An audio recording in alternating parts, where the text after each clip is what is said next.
Olá, meu amigo, minha amiga, sejam bem-vindos a mais um Portal do José. Hoje para mais um encontro num dia muito importante, num dia muito especial para a história do nosso país, por causa de uma situação inusitada, uma situação sui generis, que é a expectativa que foi criada sobre um relatório do Ministério da Defesa sobre o processo eleitoral aqui do nosso país.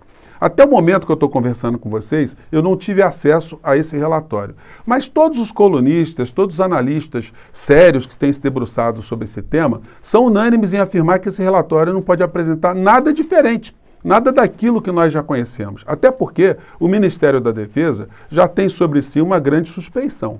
Vamos lembrar que quem comanda o Ministério da Defesa é uma pessoa indicada por Jair Bolsonaro, o principal interessado em que esse relatório legitime, confirme todas as suas teorias conspiratórias infames contra o nosso processo eleitoral para tentar reverter, na base da mão grande, o resultado das urnas no último dia 30. Vamos lembrar que esse relatório também do Ministério da Defesa não é o único relatório. Essa instituição, o Ministério da Defesa, não foi a única responsável em acompanhar esse processo. Aliás, o Ministério da Defesa é a instituição caloura, é a novata nesse processo todo, porque outras instituições da sociedade civil, outras instituições governamentais, veículos de imprensa do mundo inteiro e organismos internacionais têm observado, têm acompanhado todo o processo eleitoral aqui no nosso país, que teve ainda mais acompanhamento em função das suspeitas infundadas do atual presidente da República. Portanto, seja qual for o resultado, o teor desse relatório, ele não terá o condão de alterar as eleições que nós tivemos aqui no primeiro e no segundo turno. O que pode acontecer é criar mais ainda suspeições e mais teorias conspiratórias na cabeça dessas pessoas que acham que o Brasil não pode ser entregue a uma pessoa que foi eleita por esse sistema a partir do dia 1º de janeiro. Pois bem, mas o que é que está acontecendo? Quais são as situações que estão sendo postas aí? O que a gente pode esperar daqui para frente? Eu vou conversar com vocês a partir de agora.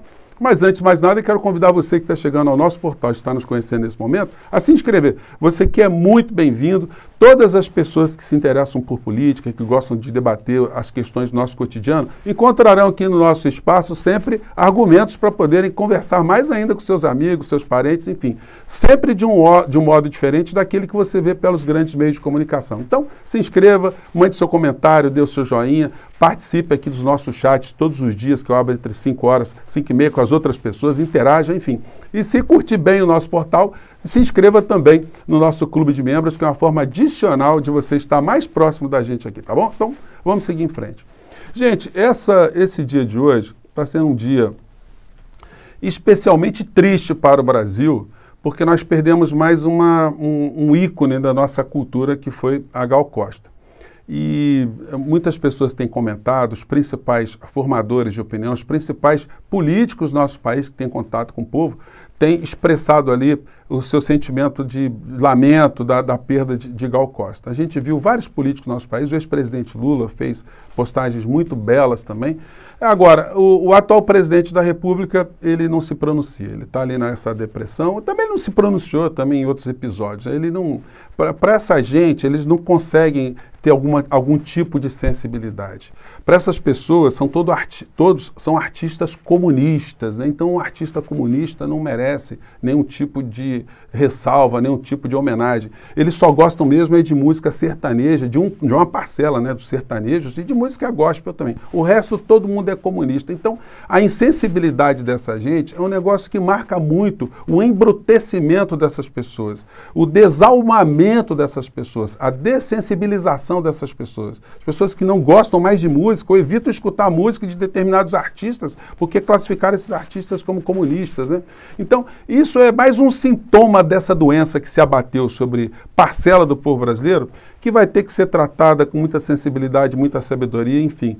E eu lamento muito a perda de Gal Costa, dessa forma como ela partiu, Eu tive a chance, o privilégio de assistir um show belíssimo de Gal Costa e Milton Nascimento, aqui no Rio de Janeiro. Foi uma das coisas mais lindas que a gente pode ver. E eu separei para vocês, eu não posso colocar aqui, em função de direitos autorais, Mas no primeiro comentário do nosso portal, tem um show ao vivo de Gal Costa com Milton Nascimento, que é uma das coisas mais lindas que a gente pode ver, que sensibiliza a gente, que coloca a gente para frente, que faz a gente passar um dia todo mais aliviado e para melhorar ainda mais os nossos dias, né? Porque graças a Deus, nos últimos 10 dias nós não estamos escutando a voz do atual presidente da República, a sua imagem, besteiras, frases, loucuras. Então, nós já melhoramos muito a nossa vida só dele não estar falando absolutamente nada. Então, talvez seja até bom que ele e seus familiares não digam absolutamente nada em relação a Gal Costa. O vídeo que eu vou colocar para vocês tem essa imagem aqui, enfim. Mas coisas continuam acontecendo aqui no nosso país. Sobre o relatório do Ministério da Defesa, gente, não há o que chover nesse molhado aí, né? Vamos aguardar aí os últimos acontecimentos, mas seria muito bom para a imagem das Forças Armadas que elas não fossem capitaneadas por lacaios, por golpistas, por pessoas que não têm responsabilidade com o nosso país, com a nossa pátria, e colocassem uma pedra em cima desse assunto para a gente virar a página, para a gente seguir em frente, para a fila continuar a andar, e não dar argumentos para essas pessoas colocarem no nosso dia a dia uma série de instabilidades, uma série de teorias ruins que contaminam as pessoas, tornam o nosso dia a dia pior. E a gente tem muita coisa para fazer, né? Afinal de contas, eu e você, nós somos sobreviventes. Nós já estamos respirando melhor porque nós escapamos desse governo, escapamos dessas pessoas e agora a gente tem um outro mundo para lidar a partir do dia 1º de janeiro. E nós já estamos, né, oxigenando as nossas mentes, né? Mas as forças do atraso continuam cada vez mais trepidantes. Eu tenho a impressão que se Bolsonaro fosse reeleito, ele iria nomear o Malafaia para ser ministro do Supremo Tribunal Federal. Porque o criatura para entender de direito constitucional no planeta, né? Eu acho que ele entende aqui no planeta de direito constitucional, ele deve entender de direito constitucional em outros planetas também, em outros mundos, né? Porque ele se julga aqui capaz, inclusive, de dar voz de prisão a Alexandre de Moraes. É só o que está faltando. Vamos ver o último vídeo que ele publicou? Colocar só um trechinho, porque a gente ficou livre de Bolsonaro, mas algumas pessoas ainda não foram para o lixo da história completamente, né? Ele continua ameaçando. Vamos ver aqui as bravatas aqui, vamos lá.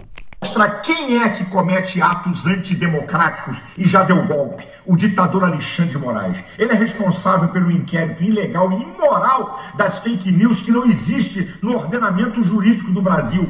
É um especialista, né? Pô, seria um ótimo ministro do Supremo Tribunal Federal. Eu vou colocar aqui para vocês um momento aqui que ele faz aqui uma espécie de ultimato, né? O Alexandre de Moraes aqui, que o Alexandre de Moraes deve estar até sem dormir, né? Gente, eu tenho a impressão que quando virar a chave, quando tiver um novo Procurador-Geral da República, algumas pessoas vão ter algumas decepções nesse mundo terreno, vão começar a enfrentar a justiça como nunca pensaram em enfrentar. Vamos ver aqui a ameaça aqui, né? A profecia, mais umas dessas que o Malafaia fez. Alexandre de Moraes, aonde que vamos parar? Eu queria avisar a todos esses. Nenhum poder ditatorial venceu o povo na história da humanidade. Pode demorar 1 mês, 2, 6 meses, 1, 2, 3, 4, 5 anos. Senhor Alexandre de Moraes, vai chegar a sua vez e você vai cair. Eu vou terminar esse meu vídeo colocando... Aí profetizou, né? Alexandre de Moraes vai cair. Mas ele já falou várias vezes que o Alexandre de Moraes vai cair, mas outras pessoas também falaram que ele ia cair, né? O Roberto Jefferson falou que ele ia cair, Sara Geromini falou que ia cair também, que ia dar porrada nele, Roberto Jefferson, né? Enfim, muitas bravatas aí aconteceram e a gente está vendo aí cada vez mais o Alexandre de Moraes, que ganhou já o apelido em muitos setores, segmentos da sociedade como sendo o Xandão, ele está botando para quebrar e aí a gente tem que fazer sempre essa homenagem, né? Não fosse o destemor de Alexandre de Moraes, a gente já teria sido engolido por essas pessoas todas que estão fazendo tudo que podem para atrasar ainda mais a civilização no nosso país. Pois bem, eu tenho conversado com vocês sobre as expectativas também do governo que vai tomar posse aqui no nosso país. Bom, algumas pessoas têm feito algumas críticas já na área econômica, mas tem algumas questões que são políticas que vêm na frente das questões econômicas. Hoje tem uma coluna aqui do Hélio Gaspari, que ele faz uma espécie de alerta sobre o tipo de oposição que Lula terá a partir do seu mandato. Ele diz aqui, uma oposição perigosa. E ele salienta aqui que o PL, né, e muitos deputados que foram eleitos, são fundamentalistas, são negacionistas, são virulentos, são pessoas que não têm princípios e são pessoas que podem criar muitos tumultos. Só que tem um negócio, a maior parte dessas pessoas estão dentro do partido aqui do senhor Valdemar da Costa Neto, essa figura aqui que o general Heleno, que anda meio sumidão, né, chamava de ladrões, bando de ladrões. E ele disse, quem quiser isolar o PL não terá paz, diz Valdemar. Ele está anunciando aqui que vai fazer oposição ao governo Lula. Gente, são 99 deputados. Vocês querem apostar comigo que daqui a um ano essa bancada vai estar reduzida pela metade? Por várias situações. Em primeiro lugar, porque a área econômica, quem está cuidando agora da transição, está fazendo de tudo, a articulação do ex-presidente Lula está sendo muito direta nesse sentido, né? Está fazendo de tudo para conseguir que o orçamento para o ano que vem coloque todas as promessas de campanha em relação aos programas sociais de pé. Isso vai fazer com que uma parcela da sociedade brasileira receba o mínimo de apoio para conseguir trafegar nesse ambiente tão ruim que o Bolsonaro está deixando e movimente a economia do nosso país. Gente, se o governo Bolsonaro, se o Bolsonaro teve muito voto ainda entre essas pessoas que são beneficiárias de programas sociais, vocês imaginem agora que com esse programa agora na mão de quem gestou esse programa alguns anos atrás em governos anteriores. Isso vai ser uma injeção de ânimo em parcelas da sociedade muito importante. Nós não devemos esperar grandes revoluções econômicas aqui no nosso país, até porque existem muitas forças que estão dialogando, muitas forças que estão se conflitando dentro de uma grande frente democrática que foi montada para eleger o ex-presidente Lula. Algumas pessoas do mundo liberal e algumas pessoas de um campo mais progressista estão discutindo o perfil da política econômica do governo Lula a partir do dia 1º de janeiro. Mas alguns pontos estratégicos certamente vão passar no Congresso Nacional porque as conversas já estão se dando. Hoje o ex-presidente Lula conversou com o presidente da Câmara, Arthur Lira, dizendo que não vai lançar uma candidatura para se colocar em oposição ao Arthur Lira, porque o Lula sabe que o Lira tem já as suas articulações ali e é importante fazer algum tipo de diálogo com essas criaturas. Nós sabemos quem é Arthur Lira, a gente não deve ter grandes romantismos em relação a essa criatura. Mas eles também são muito pragmáticos. Esse tipo de político, Arthur Lira e as pessoas que estão ao seu redor, eles jogam de acordo com seus interesses, com os interesses dos grupos que defendem também. Se puder haver algum tipo de diálogo para conseguir se passar uma série de políticas econômicas, uma série de políticas sociais no governo que entra, será um ganho para o povo brasileiro. Me chama a atenção uma fala de Geraldo Alckmin, falando numa coletiva sobre como a questão econômica tem que ser tratada, como é que eles estão negociando alguma PEC para se possibilitar que o governo possa ter esses gastos sociais. Ele diz, o governo tem uma preocupação fiscal, tem uma responsabilidade fiscal, mas tem uma responsabilidade social que está no mesmo patamar. Gente, isso faz uma diferença muito grande, porque o tempo todo que nós sempre tivemos no Brasil foi a colocação da responsabilidade fiscal sobre a responsabilidade social, que jamais foi citada. Só vocês lembrarem aqui o discurso da grande mídia, sempre responsabilidade fiscal, sempre o teto de gastos, mas nunca se fala numa responsabilidade social. Então nós estamos diante de um novo ambiente.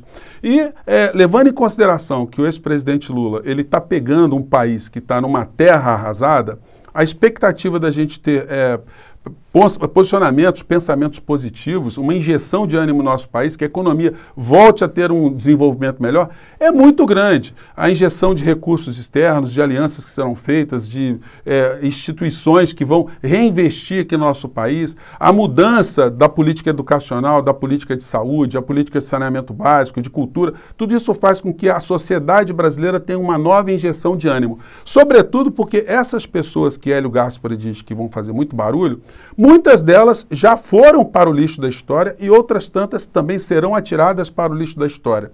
O que nós devemos ter no nosso país é um ambiente mais civilizado para a gente, inclusive, discutir e colocar as nossas divergências, as críticas ao governo, à política econômica, os elogios, as sugestões. Nós vamos ter caminhos para apresentar algumas situações que, no momento que a gente teve Bolsonaro governando o nosso país, nós não tivemos. Nós ficamos aqui, quantas vezes, eu disse no nosso portal, sugados, né, puxados para ficarmos discutindo, pautas absolutamente inúteis, enquanto na área econômica o povo brasileiro foi assaltado dia após dia. As alianças, então, estão de vento em popa, né, estão sendo negociadas aí para se ter uma governabilidade. Enfim, e eu acho que, ao contrário do que muitas pessoas pensam, nós vamos ter situações muito positivas aqui no nosso país, até porque é o seguinte, o Lula vai ter muita possibilidade de fazer coisas que em governos anteriores ele não fez. Ele teve, inclusive, os 580 dias que ele teve lá em Curitiba, serviram para ele fazer grandes reflexões. Imagine só você o que não passou pela cabeça desse homem, das suas avaliações, das suas autocríticas de erros que cometeu, de situações que deixou de fazer, pessoas que confiou, pessoas que não confiou.